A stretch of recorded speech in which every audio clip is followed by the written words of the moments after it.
They were surveying in here around that time. Wow. So that was really exciting. So they took a picture from way up.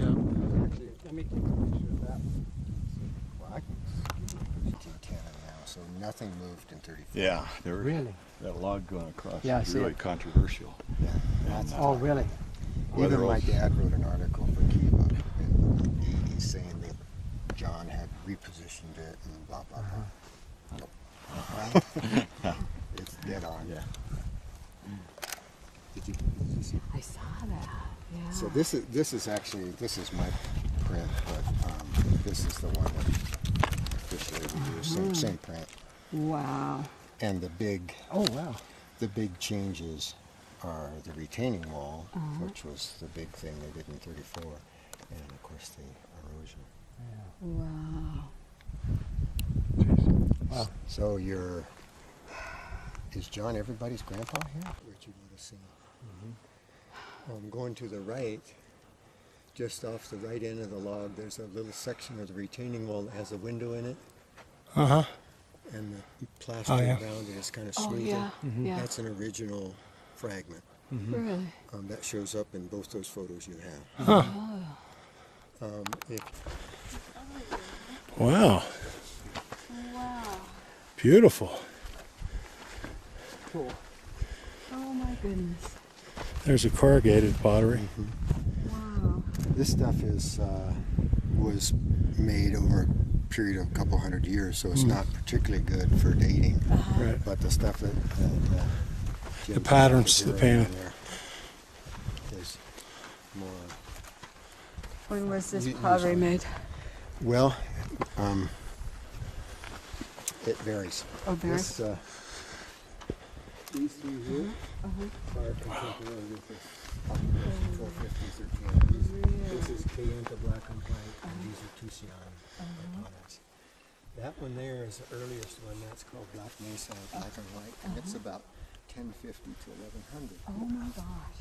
And then these two in the middle are called the Flagstaff black and white, and they're about in the middle, halfway between 1100 and 1250. Really? Beautiful. And actually, Somebody you brought wouldn't stuff in. find pottery of this depth of dating on the surface of a site like this. This has stratigraphy in this trash pile. Well, the story is there used to be a box over here that the rangers over the years, I don't know if you want to, don't put this on your website. Oh, okay, good. Here, you can still see a remnant of a twig loop. So a pole would just go across the whole of the sandstone slab. And that's, all the granaries pretty much look like that. Any inscriptions? There's somewhere I have There's a like, JW in one of the rooms. do you know which room? I can't remember. I never have over there. I never have this. Yeah. Feet print everywhere. There's a Richard Weatherall one. People came, people went, they remodeled stuff. We know about remodeling. There'll be more of that. Corn cob's still here? Yeah. Wow. Oh my goodness. So this fragment. Oh, I see. Okay. So all of this. Yeah, this from is there the down area is all we done. down. Yeah, okay, I got it. You can see from that other picture,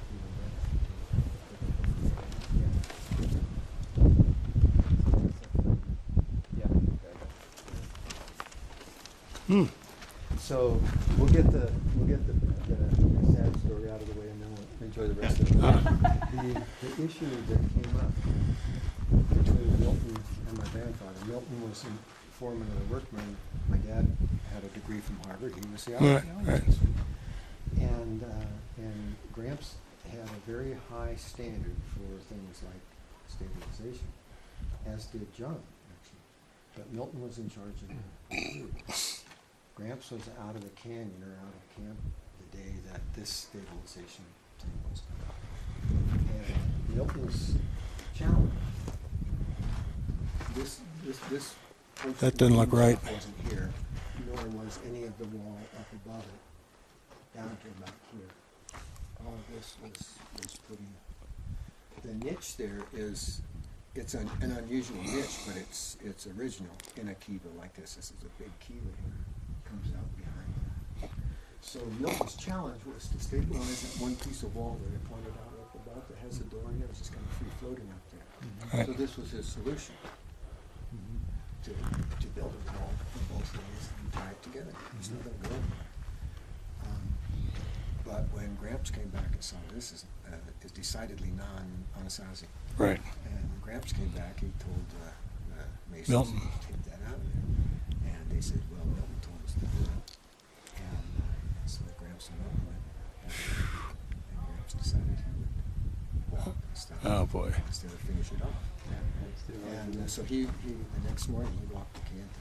Oh, Did he gosh. really? And he was about 58 or something. Wow. The only thing in John's report to his boss was, Erwin Hayden left us yesterday. I've appointed his son Julian as archaeologist. He'll do okay. Oh, no. That's Yeah. it. That is funny. There are letters, and I don't know if you've seen those letters from my grandfather to Boss Pinkley, the head of Southwest Mountains. Basically saying why he left.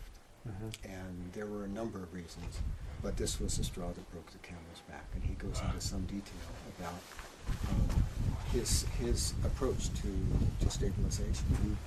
And when I read that letter to the archaeologists that I first met up here and to the current archaeologists, they both said, wow, that's the language that archaeologists have used in the National Park Service as the preface to the Vanishing Treasures Initiative, which was an initiative started by archaeologists at APS to get stabilization out of the hands of the maintenance crews and back into the hands of the multidisciplinary group that can design as well as build.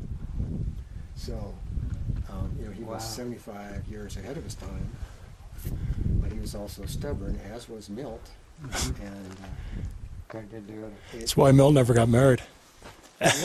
Yeah, I think so. I think- There's some interesting stuff, there's interesting dynamics in that one that are really, to me, quite poignant, because my grandfather had a very, very tough upbringing. His dad died when he was 15, and he had to support his mother and two sisters. And he worked his way into Harvard and worked through his years there. And he was a protege of F.W. Putnam. I mean, he was Putnam. he was set to go somewhere, but he was proud, like Milton was. And on his graduation day, Alfred Tauser, who became a very famous archaeologist, he was a professor there, a few years older than Gramps, and he had married into money.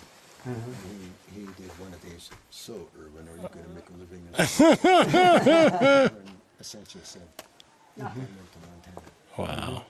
Walked away from the whole field of archaeology 20 years later. Wow. He kept in touch with his colleagues and with his professors, and in fact, Dad learned to reading BAE reports in Montana, but he didn't get back into archaeology until 1929. Wow. And yeah, That so is- that is so so so interesting. Milton had a pretty rough childhood too, from what I understand. And to the degree that it's accurate, Dad's description of his conversations with John afterwards and observations of Milton, John Milt's dad had divorced, was pretty abusive, and had divorced his wife. Yeah. And Milton pretty much was banging around not knowing who he was. And John took him under his wing and was going to make a man out of him. And Gramps really appreciated that effort. And so he built Milt up too. He really encouraged him to take responsibility for stuff. And as he said in retrospect, he gave him too much room. Create a monster. With the way you build floors then, huh? Yeah. That's interesting. There's one thing here I wanted to point out to you. I actually got caught with my own cultural biases.